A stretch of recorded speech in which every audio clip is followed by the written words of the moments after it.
Spiritual Dessert Truths, episode 47 for Russell Brand and other people. This is a sleepy bedtime story taken from the autobiography of Story of a Soul. It's the autobiography of Saint Therese. And she's going into her chapter 3, childhood sufferings. When I was 8 and a half, Leonie, that's her sister, left the Abbey and I took her place. I was put in a class of all girls, all older than myself, and among them was one of 14, who was not very clever, but able to dominate the others. Jealous at seeing me, young as I was, nearly always at the top of my class, and a favorite with all the nuns, she found 1,000 ways to pay me back for my little victories. As I was naturally rather reserved and sensitive, I did not know how to defend myself. All I could do was cry and say nothing about it. You, Mother, and I, Celine, did not know how unhappy I was.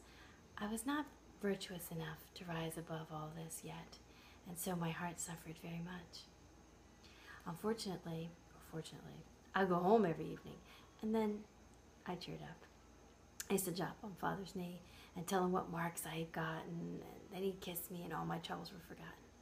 How happy I was when I was able to tell him I had gotten full marks for my composition. He gave me a bright silver coin as a reward. I put it in my money box for the poor and used to add to it every Thursday. I needed this sort of encouragement so much. The little flower, oh, she was nicknamed the Little Flower. Aww. Had to thrust its tender roots deep into the specially prepared soil of its beloved home, because only there could I find its necessary food. Thursday was always a half holiday in school, and it was not like the other holidays. You used to give... I hear a spoon. Yes, I went to dinner. My friend's taking these crazy classes, and it seems that the physical really is illusion. He bent this very, very hard spoon. I mean, like, you can't move it. You can't, like, as hard as you cannot move the spoon. So you actually have to be on the frequency of the metal, which kind of reminds me of this movie, The Matrix. Amazing. But for my birthday, I am going to watch this movie. I love Arthur. It just makes me feel happy. Precious, adorable. Getting back to Story of a Soul. So it looks like at some point, Celine, her sister, they completely exchanged roles. She was now the mischievous imp, and Therese, that was me, the quiet little girl who cried too much. She needed someone to stand up for her, and I can't tell you how bravely her darling little sister took on the part. We often exchanged little gifts, which gave us both tremendous delight. How unsophisticated we were at this age. Our souls opened out. Yet, to enter heaven, you just must stay very innocent and loving and sweet, pure-hearted. And then you can have it now.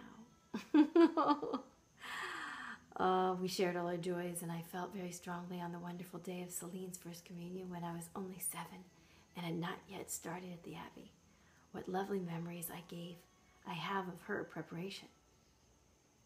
One evening I overheard you saying to my sister, after First Communion, you must begin an entirely new life. I made up my mind at once that I would not wait until my communion before starting this new life, but would begin when she did. During her retreat, it's very contagious, by the way. If you hang out with negative people, it's not good.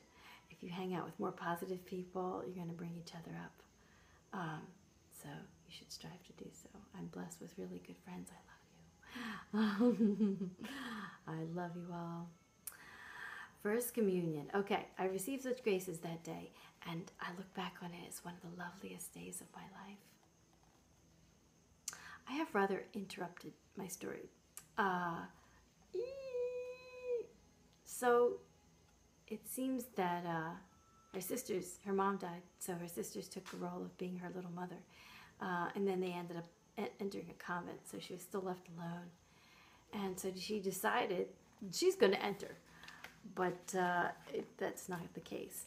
She tried as much as she could, and she was sweet as pie, but the mother prioress said, what did she say? I lost it. Anyway, she was 9. They didn't want to take her. Oh, no. Yeah. Marie was not very happy about it, as she hadn't anything to confide anyway, but she accepted what I had said.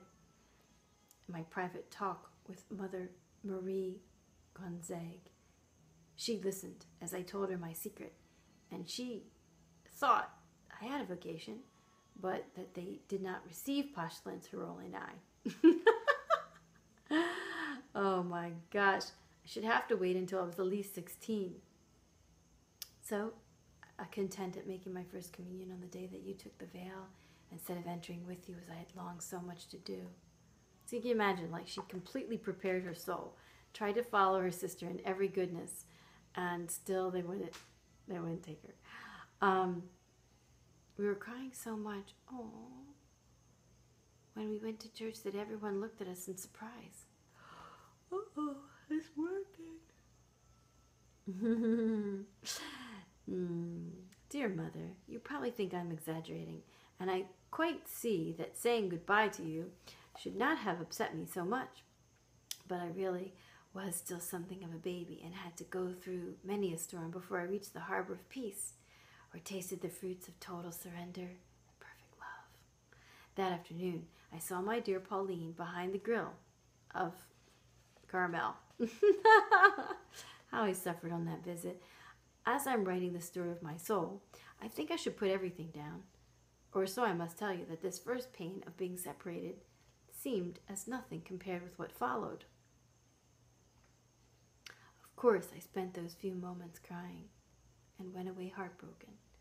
I didn't understand that it would have been quite impossible to give us a half an hour each, and that naturally most of the time belonged by right to Father and to Marie. I did not understand. Deep down in my heart, I thought, I had lost Pauline. The weight of this suffering caused my mind to develop much too quickly, and it was not long before I was seriously ill. There was no doubt the devil had his hand in this illness. He was probably so jealous over your entry into Carmel, and all we were going to do against him in this time to come, that he wanted to vent his fury on me. In the end of the year 1882, I developed a continual headache, which went on until Easter 1883. It was bearable and did not stop. Did not stop me from going on with my studies. About the time that Father went to Paris with Marie and Leonie, leaving Celine and me in the care of my uncle and aunt. One evening, when I found myself alone with my uncle, he talked about Mom and the past so tenderly. It touched me so deeply, it made me cry. He was most moved to find me so sensitive. He made up his mind to do all he could during the holidays to turn my mind onto other things. But God chose otherwise. On that very evening, my headache developed most violently, and I was seized with a strange trembling, which went on all night. My aunt, like a true mother, did not leave me for a moment. I can't describe what Father went through when he got back from Paris and found me so ill. Before long, he became convinced that I was going to die. But our Lord would have told him, "This sickness is not unto death, but for the glory of God."